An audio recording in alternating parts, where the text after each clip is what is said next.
नमस्कार दोस्तों। आज हम लोगों का एनसीईआरटी का जो क्लास 6 है उसका हम लोग हिस्ट्री कर रहे थे और आज हमारा होगा जो थर्ड चैप्टर है वो है हमारा आरंभिक नगर। तो इसके बारे में हम लोग जानेंगे। चलिए हम शुरुआत करते हैं आरंभिक नगर के बारे में, जिसमें हमारा फर्स्ट है कि हड़प्पा की कहानी। पढ़ते हैं हम लोग हड़प्पा की कहानी क्या है ये देखते हैं। हड़प्पा की कहानी जो है ये अक्सर पुरानी इमारत अपनी कहानी बताती है। लगभग 150 साल पहले पंजाब में जब पहली बार रेलवे लाइन बिछाई जा रही थी तो इस काम में जुटे इंजीनियर को अचानक हड़प्पा स्थल मिल गया, जो आधुनिक पाकिस्तान में है। ध्यान रखना है, रेलवे लाइन का काम कहाँ हो रहा था? पंजाब में हो रहा था और हड़प्पा स्थल यहाँ पर मिल गया, जो कहाँ पड़ता है? आधुनिक पंजाब में पड़ता है। उन्होंने सोचा कि यह एक ऐसा खंडर है जहां से अच्छी ईंटें मिलेगी। यह सोचकर हड़प्पा के खंडरों से हजारों ईंट उखाड़ ले गए, जिससे उन्होंने रेलवे लाइन बिछाई और इससे जो है कई इमारतें पूरी तरह से नष्ट हो गई। उसके बाद 80 साल पहले पुरातत्वविदों ने इस स्थल को ढूंढा और तब पता चला कि खंडर उपमहाद्वीप के सबसे पुराने शहरों में से एक है। इस नगर की खोज सबसे पहले हुई, इसलिए बाद में मिलने वाले इस तरह के सभी पुरा स्थलों में जो इमारतें चीजें मिली है उन्हें हड़प्पा सभ्यता की इमारतें कहा गया। क्यों कहा गया? क्योंकि इन सभ्यताओं में जो प्रथम स्थल खोजे गए थे वो हड़प्पा थे, इसलिए इन संपूर्ण स्थलों का नाम प्रारंभिक खोज के आधार पर रखा गया, हड़प्पा स्थल नाम दिया गया। इन शहरों का निर्माण जो है लगभग 4700 साल पहले हुआ था। ध्यान रखें, हड़प्पा के स्थलों का जो निर्माण है वो 4700 साल पहले किया गया था। इसके बारे में कुछ इंपॉर्टेंट बातें, जैसे कि हड़प्पा में जो लोग रहते थे वो 4 प्रजाति के रहते थे: प्रोटो ऑस्ट्रेलॉइड, भूमध्य सागरीय, अल्पाइन और मंगोलॉइड। हड़प्पा जो सभ्यता है वो आद्य ऐतिहासिक है। आद्य ऐतिहासिक का मतलब हो गया प्रोटो हिस्ट्रिक। दैट मीन्स की लिखी तो है बट पढ़ी नहीं जा सकती है, इसलिए इसको बोलेंगे आद्य ऐतिहासिक।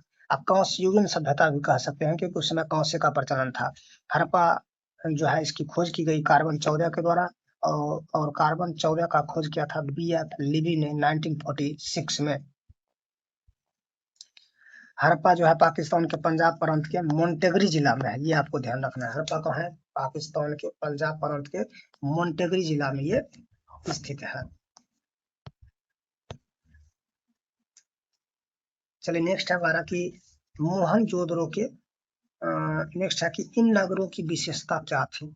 इन नगरों की विशेषता क्या थी? तो इन नगर में कई 2 या 2 से अधिक ज्यादा हिस्सों में ये बटे थे। प्रायः पश्चिमी भाग छोटा था लेकिन ऊंचाई पर था। ध्यान रखेंगे, हड़प्पा के जो पश्चिम के भाग थे वो छोटे थे लेकिन ऊंचाई पर थे, और जो पूर्वी वाले भाग थे वो बड़े थे लेकिन वो निचले स्तर पर थे। तो निचले स्तर पर थे पूर्वी भाग, तो ऊंचाई वाले भाग को पुरातत्वविदों ने नगर दुर्ग कहा। ऊंचाई वाले भाग जो पश्चिम वाले भाग हैं इसको कहा गया नगर दुर्ग, जबकि पश्चिम वाले भाग को निचला नगर कहा गया।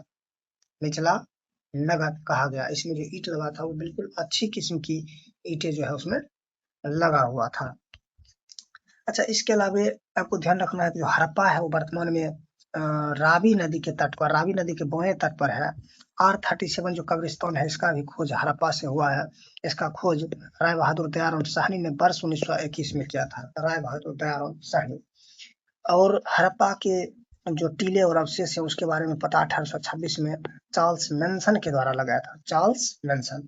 अच्छा, अभी जस्ट बोले थे कि जो ऊंचाई वाले भाग पर है उसको हम लोग नगर दुर्ग बोले और निचले वाले भाग में निचले हिस्से को नगर निचला नगर कहा गया। तो मोहनजोदड़ो के पश्चिमी भाग में स्थित दुर्ग टीले को स्तूप टीला कहा गया। ये ध्यान रखेंगे आप लोग। मोहनजोदड़ो के पश्चिमी भाग में स्थित दुर्ग टीले का क्या नाम दिया गया? स्तूप टीला। आगे बढ़ेंगे और आगे हमारा है मोहनजोदड़ो के बारे में। तो जो मोहनजोदड़ो है देखते हैं इसके बारे में।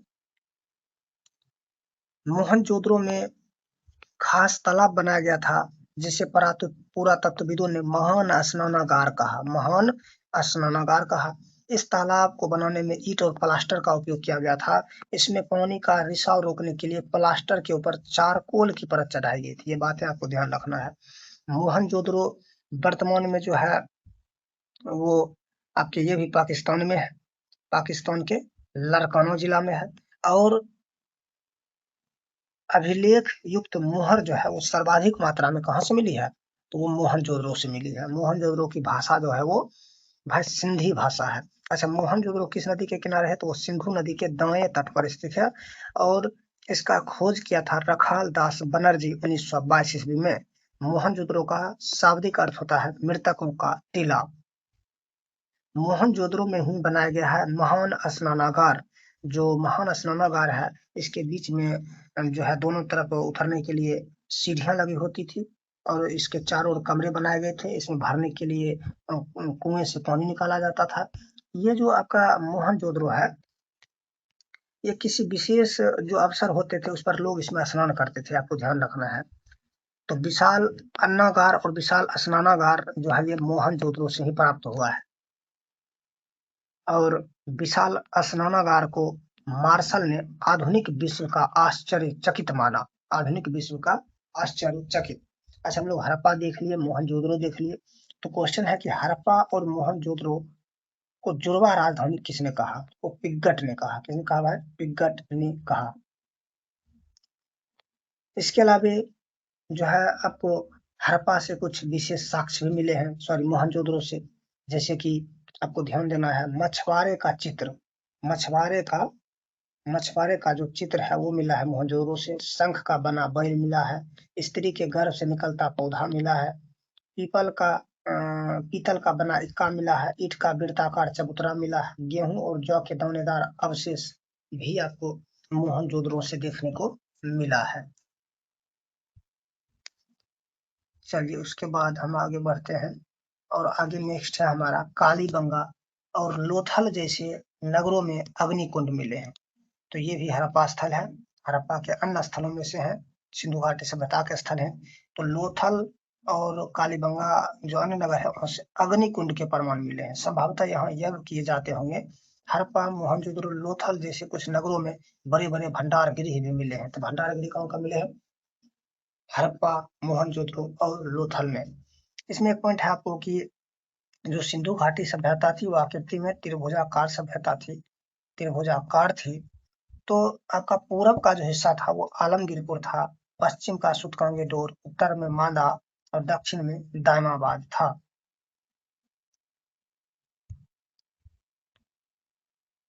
चलिए, उसके बाद हड़प्पा स्थल से संबंधित एक और स्थल है भगवानपुरा स्थल। तो ये भगवानपुरा स्थल जो है वो सरस्वती नदी के तट पर है। ये पूछा जाता है भगवानपुरा स्थल किस तट पर स्थित है? सरस्वती नदी के तट पर। चलिए, इसके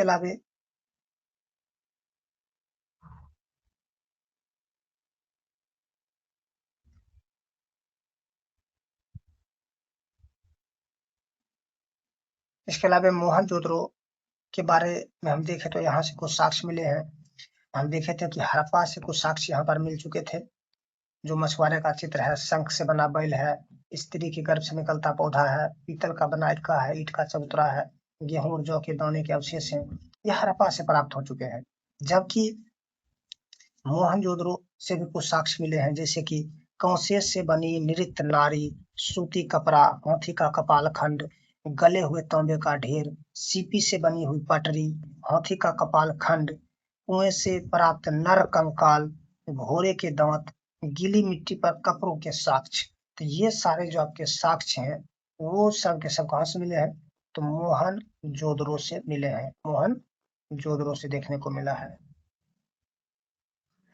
उसके बाद हम आगे बढ़ेंगे। आगे है हमारा भवन, नाले और सड़कें।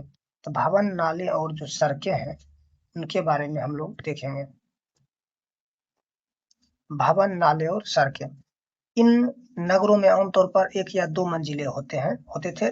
घर के आंगन के चारों ओर कमरे बनाए जाते थे। अधिकांश घरों में एक अलग स्नान घर होता था और कुछ घरों में कुएं भी होते थे। कुछ नगरों में ढके हुए नाले होते थे, इन्हें सावधानी से सीधी लाइन में बनाया जाता था। हर नाली में हल्की ढलान होती थी ताकि पानी आसानी से ये बह सके। अक्सर घरों की नालियों को सड़कों की नालियों से जोड़ दिया जाता था ताकि बाद में बड़े नालों में जाके वो मिल जाती थी। नालों के ढके होने के कारण इसमें जगह जगह पर मेन हॉल बनाए जाते थे। मेन हॉल क्या होता था? इसके जरिए जो उसकी देखभाल और सफाई की जाती थी। घर, नाले और सड़क का निर्माण योजनाबद्ध तरीके से ही किया जाता था। उसके अलावा आपको ध्यान देना है नगरीय जीवन। तो सिंधु घाटी सभ्यता थी, जो हड़प्पा सभ्यता थी, वो नगरीय सभ्यता थी, ना कि ग्रामीण सभ्यता। तो हड़प्पा के नगरों में बड़ी हलचल रहा करती थी। यहाँ पर ऐसे लोग रहते होंगे जो नगर की खास इमारत बनाने की योजना में जुटे रहते थे। ये संभवतः यहाँ के शासक थे। यह भी संभव है कि ये शासक लोगों को भेजकर दूर दूर धातु, बहुमूल्य पत्थर तो अन्य उपयोगी चीजें मंगवाते होंगे। अच्छा, कुल मिलाकर हम ये जाने कि हड़प्पा में जो वस्तुएं हैं वो दूसरे जगह से मंगाए जाते थे। शायद लोग खूबसूरत मन के सोने चांदी से बने आभूषण जैसी कीमती चीजें अपने पास रखते होंगे। इन नगरों में लिपिक भी होते थे। तो लिपिक किसको कहा जाए? तो जो मोहरों पर लिखते थे, मोहरों पर लिखते थे, उन्हीं को लिपिक कहा जाता था। मोहरों पर लिखने वाले को लिपिक कहा जाता था। इसके घर में नगरों में शिल्पकार स्त्री पुरुष भी रहते थे जो अपने घर या किसी उद्योग स्थल पर तरह तरह की चीजें बनाते थे। उसी को हम लोग शिल्पकार कहते हैं। लोग लंबी यात्रा भी करते थे और वहां से उपयोगी वस्तु लाते थे। साथ ही लोग सुदूर देश मान पश्चिमी देशों की किस्से कहानियां भी वो लाते थे। मिट्टी से बने कई खिलौने भी मिले हैं जिनसे बच्चे वो खेलते थे। तो जो लोग थे वो विदेशों से, आसपास के सुदूर देशों से कुछ कुछ मंगाते थे कीमती चीजें।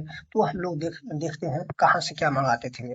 तो तांबा जो है वो सिंधु घाटी सभ्यता में विदेशी व्यापार हेतु जो तांबा होता था वो खत्री, बलूचिस्तान और ओमान से मंगाया जाता था। खत्री, बलूचिस्तान और ओमान से मंगाया जाता था तांबा। चांदी जो है वो अफगानिस्तान और ईरान से आता था। सोना कर्नाटक, अफगानिस्तान और ईरान से मंगाया जाता था। टीन अफगानिस्तान, ईरान से। गोमेद सौराष्ट्र से। लाजबर्द मेसोपोटामिया से। और सीसा ईरान से मंगाया जाता था। ये इंपॉर्टेंट है, इसको आप ध्यान में रखेंगे। नेक्स्ट है हम लोगों का नगर और नए शिल्प। पढ़ते हैं नगर और नए शिल्प के बारे में। अब कुछ ऐसी चीजें के बारे में अध्ययन करें जो हड़प्पा के नगरों से प्राप्त हुई है।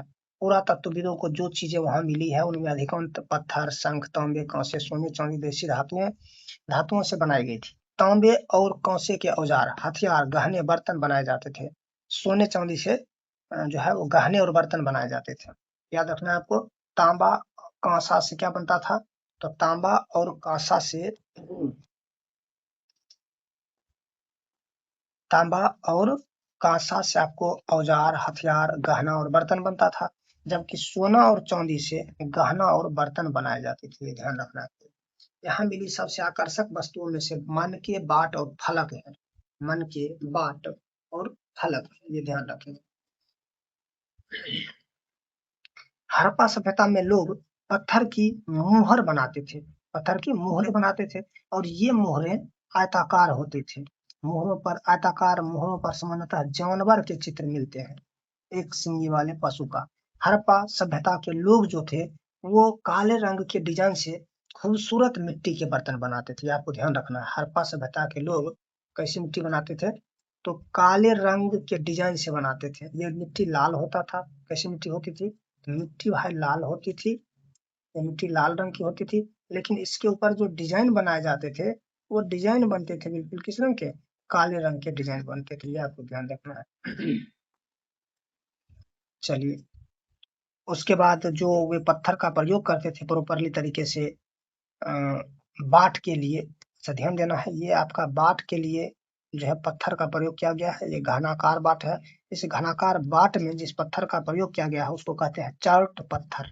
चार्ट पत्थर, ध्यान रखना है।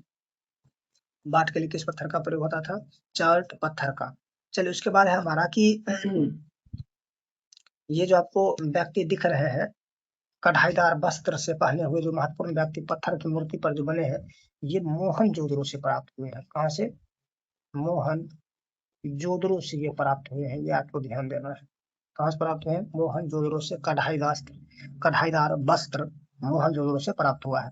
संभवतः 7000 साल पहले मेहरगढ़ में कपास की खेती होती थी। 7000 साल पहले मेहरगढ़ में कपास की खेती होती थी। मोहनजोदड़ो से कपड़े के टुकड़े के अवशेष मिले हैं। कहाँ से? मोहनजोदड़ो से। चांदी के एक फूलदान के ढक्कन मिले हैं और कुछ अन्य तांबे की वस्तु भी वहां से मिले हैं। आपको ध्यान देना है, पक्की मीट जिसे टेराकोटा कहते हैं, आग में पकी हुई मिट्टी को क्या कहते हैं? टेराकोटा कहते हैं। ये भी आपको कहाँ से मिला है? मोहनजोदड़ो से। फेवंस से बनी तकलियां सूत कताई का संकेत देती है, ये भी मोहनजोदड़ो से प्राप्त हुआ है।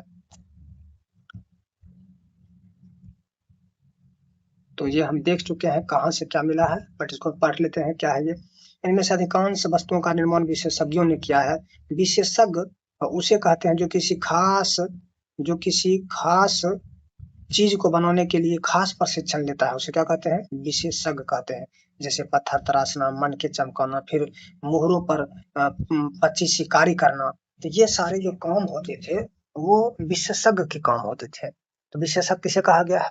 जो किसी खास चीज को बनाने के लिए खास प्रशिक्षण लेते थे, उसे क्या कहा गया? तो विशेषज्ञ कहा गया है, ये आपको ध्यान देना है।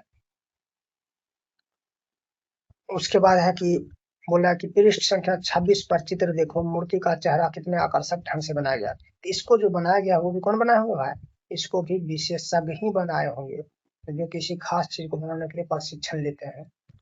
हर व्यक्ति विशेषज्ञ नहीं हो सकता। हमें यह पता नहीं कि क्या सिर्फ पुरुष ही ऐसे कामों में प्रशिक्षण हासिल करते थे या फिर केवल महिलाएं हैं। शायद कुछ महिला और पुरुष दोनों काम करते हैं।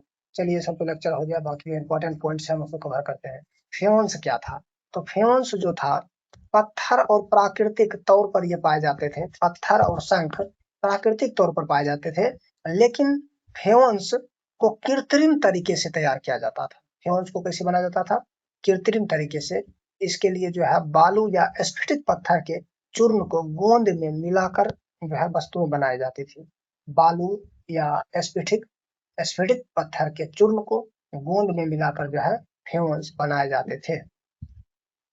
उसके बाद उन वस्तुओं पर एक चिकनी परत चढ़ाई जाती थी। इन चिकनी परत के रंग प्रायः नीले या हल्के समुद्री हरे रंग के होते थे। ध्यान रखना आपको, फ्योन्स के ऊपर कौन से रंग होते थे? नीले या समुद्री हरे रंग होते थे। फ्योन्स का प्रयोग मनका, चूड़ी, बाले और छोटे बर्तन बनाने में इसका प्रयोग हम लोग उस टाइम पर किया करते थे। चलिए नेक्स्ट है कच्चे माल की खोज। कच्चा माल उन पदार्थों को कहते हैं जो या तो प्राकृतिक रूप से मिलते हैं या फिर किसान पशुपालक उसका उत्पादन करते हैं। जैसे लकड़ी या धातुओं के अयस्क प्राकृतिक रूप से उपलब्ध है, तो ये कच्चे माल हैं। इनमें फिर भी कई तरह की चीजें बनाई जाती हैं। मिसाल तौर पर किसानों द्वारा पैदा किए गए कपास को कच्चा माल कहा जा सकता है या कहते हैं, जिसके बाद कताई बुनाई करके कपड़ा तैयार किया जाता है। तो ध्यान रखेंगे, हड़प्पा में लोगों को कई चीजें वहां मिलती थी, लेकिन तांबा, लोहा, सोना, चांदी और बहुमूल्य पत्थर जैसे पदार्थ को दूर दूर से आयात करते थे। थोड़ा यहाँ पर एक पॉइंट जो है डाउट लग रहा है लोहा के बारे में। तो जो लोहा के बारे में ये बताया गया है कि लोहा को वो दूर दूर से मंगाते थे। हड़प्पा वासी जो थे वो लोहा से अनभिज्ञ थे, आपको ध्यान देना है, लोहा से वो अनभिज्ञ थे, वहां ये चीजें नहीं मिलती थी। चलिए आगे बढ़ेंगे हम लोग। हड़प्पा के लोग तांबे का आयात संभवतः राजस्थान से करते थे, यहाँ तक कि पश्चिमी एशिया देश ओमान से भी करते थे। कांसा बनाने के लिए तांबे के साथ जो है टीन का आयात आधुनिक ईरान और अफगानिस्तान से करते थे। हम पहले ही जाने की जो हड़प्पा सभ्यता थी वो कांस्य युगीन थी और उसमें कांसा का प्रयोग होता था। कांसा के बनाने के लिए आपको तांबा और टीन का प्रयोग होता था। तो जो तांबा था वो राजस्थान और ओमान से मंगाते थे, जबकि टीन जो है वो अफगानिस्तान और ईरान से मंगाया जाता था। और सोना जो है वो कर्नाटक से मंगाए जाते थे। बहुमूल्य पत्थर का आयात गुजरात, अफगानिस्तान और ईरान से किया जाता था। बहुमूल्य पत्थर का आयात। चलिए नेक्स्ट है हमारा कि जो है नगरों में रहने वाले के लिए भोजन। तो नगरों में रहने वालों के लिए जो है भोजन के बारे में टॉपिक बात करेंगे। तो लोग नगर के अलावे गांव में भी रहते थे, अनाज उगाते थे, जानवर पालते थे। किसान और चरवाहे ही शहरों में रहने वाले शासकों, लेखकों और दस्तकारों को खाने के सामान देते थे। पौधे के अवशेष से पता चलता है कि हड़प्पा के लोग गेहूं, जौ, दाल, मटर, धान, तिल, सरसों ये सभी चीजें वे उपजाते थे। जमीन की जुताई के लिए हल का प्रयोग एक नई बात थी। हड़प्पा काल के हल तो नहीं बच पाए क्योंकि वहां पर आया लकड़ी से वे बनाए जाते थे, लेकिन हल के आकार के खिलौने गाड़ी जरूर मिले हैं वहां से। इस क्षेत्र में बारिश कम होती थी, इसलिए सिंचाई के लिए कुछ तरीके अपनाए गए होंगे, संभवतः पानी का संचय किया जाता होगा और जरूरत पड़ने पर उससे फसल की सिंचाई होती होगी। तो ये आपका जो दिख रहा है यही है हड़प्पा सभ्यता की कुछ खिलौने गाड़ी। चलिए उसके बाद है कि हड़प्पा के लोग जो थे वो गाय भैंस भेड़ बकरी ये पालते थे। गाय भैंस भेड़ बकरी पालते थे, लेकिन ये घोड़े से अनभिज्ञ थे। इसके अलावा वो शेर से भी अनभिज्ञ थे, शेर के बारे में जानकारी नहीं थी। बस्तियों के आसपास तालाब और चारागाह होता था, लेकिन सूखे महीनों में मवेशियों के लिए झुंड को चारा पानी की तलाश में वो दूर दूर तक ले जाते थे। वो बेर फलों का इकट्ठा करते थे, मछलियां पकड़ते थे और हिरन जैसे जानवरों का शिकार भी वे करते थे भोजन आदि के लिए। चलिए कुछ अलग जो आपके हड़प्पा कालीन स्थल है, जैसे कि गुजरात में भी है। तो गुजरात में हड़प्पा कालीन स्थल की बात की जाए तो जो 10 चिन्हों वाला शिलालेख है वो भी आपको कहाँ से मिला है? गुजरात में स्थित धौलावीरा से मिला है। धौलावीरा, ये धौलावीरा कच्छ के इलाके में खादिर बेट के किनारे है, ध्यान रखेंगे।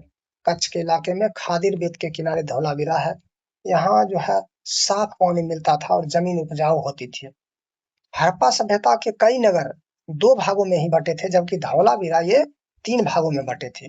3 भाग में आ जाएगा किला, मध्यनगर और निचला नगर। किला, मध्यनगर और निचला नगर।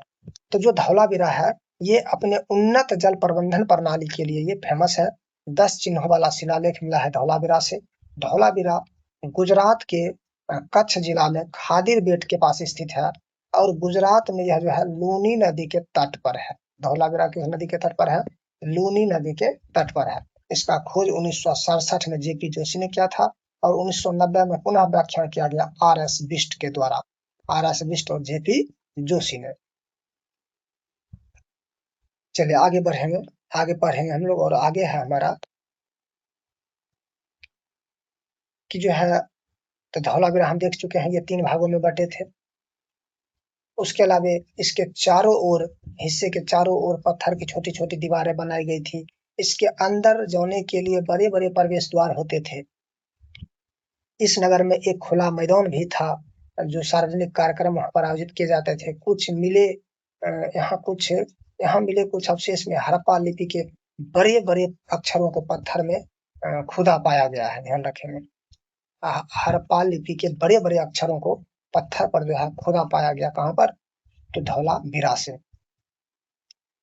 यह एक अनोखा अवशेष था कि जो है यह लकड़ी में जरा गया था। इन अभिलेखों को ध्यान रखेंगे, लकड़ी में जरे गए अभिलेख कहाँ से प्राप्त हुए हैं? तो वो भी धौलावीरा से हुए हैं, क्योंकि आमतौर पर हड़प्पा के लेख मुहर जैसी छोटी वस्तु पर पाए जाते थे।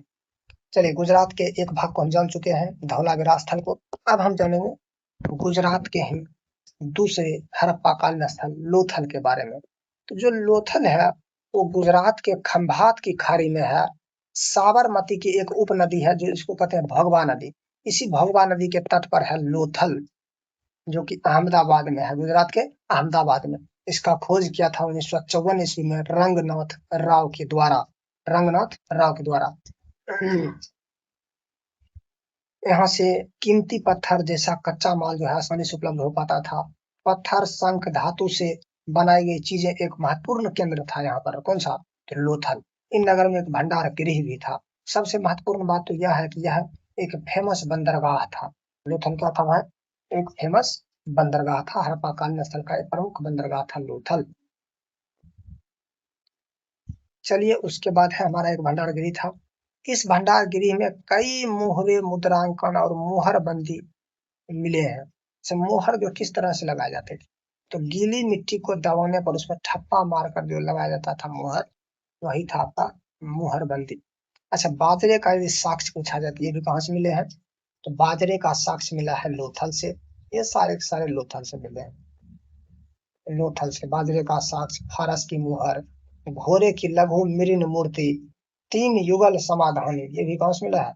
लोथल से मिला है। 3 युगल समाधान समाधियां।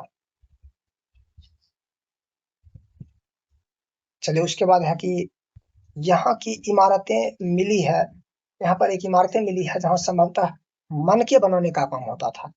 यानी मनके बनाने का काम कहाँ होता था? वही लोथल में। पत्थर के टुकड़े, अधबने मनके, मनके बनाने वाले उपकरण और तैयार मनके भी यहाँ मिलते थे। मुहर या मुहरबंदी मुद्रांकन क्या होता था? तो मुहर का प्रयोग सामान से भरे डिब्बे या थैली को चिन्हित करने के लिए किया जाता था, जिन्हें एक जगह से दूसरी जगह भेजा जाता था। थैले को बंद करने के बाद उस पर मुहानों पर गीली मिट्टी पोत कर उस पर मुहर लगाई जाती थी। मुहर की छाप को ही मुहरबंदी कहते हैं। अगर यह छाप टूटी हुई नहीं होती थी तो यह साबित हो जाता था कि सामान के साथ छेड़छाड़ नहीं हुआ है। चलिए नेक्स्ट है हमारा सभ्यता का अंत। सभ्यता के अंत की बात करेंगे तो लगभग जो है 3900 साल पहले एक बड़ा बदलाव देखने को मिला है। कब मिला है? तो 3900 साल पहले अचानक लोगों ने नगरों को छोड़ दिया, लेखन मुहर बाट का प्रयोग बंद हो गया, दूर दूर से कच्चे माल का आयात भी काफी कम हो गया।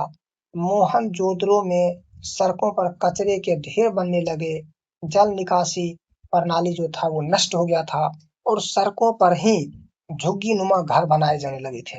जबकि उन्नत एक आपका क्या था, ये नगरीय सभ्यता थी, फिर भी इनके सड़कों पर झुग्गी नुमा घर बनाए जाने लगे। तो यही जो था सभ्यता का अंत होने का ये प्रमाण है।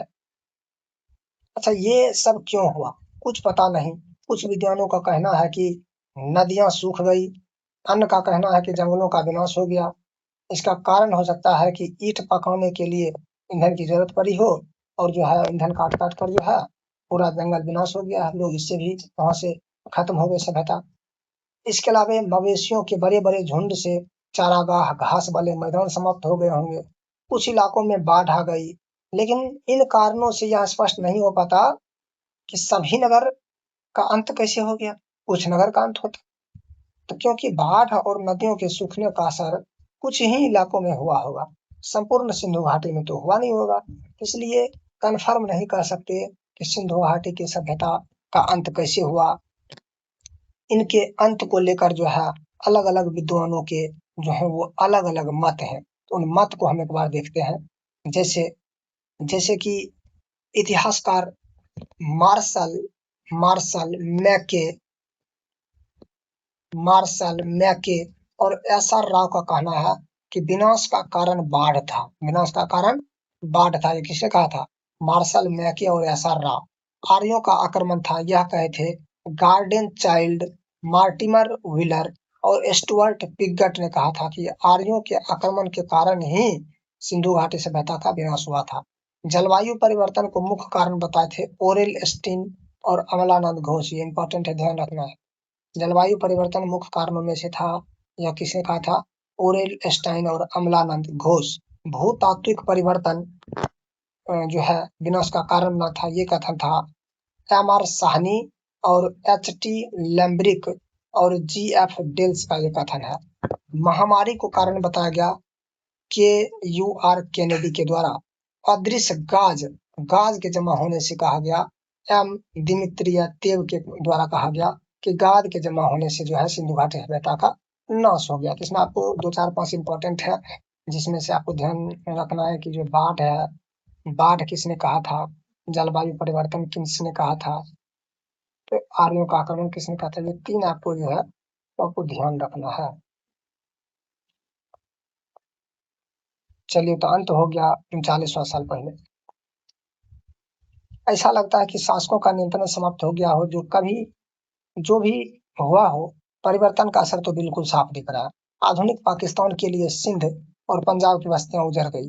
कई लोग पूर्व और दक्षिण के इलाकों में नई छोटी बस्तियों में जाकर वो बस गए। तो इसके लगभग 1400 साल बाद इन नगरों का विकास हुआ था। इनके बारे में आप अध्याय 8 और 5 में पढ़ेंगे। तो ये था आज का टॉपिक हमारा।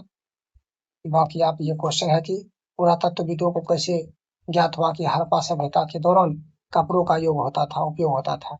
निम्नलिखित को सम्मिलित कीजिए। आप सम्मिलित कीजिए। हम बता चुके हैं टीन कहाँ से आता था, सोना कहाँ से आता था, बहुमूल्य पत्थर कहाँ से आता था और तांबा का निर्यात आयात कहाँ से होता था।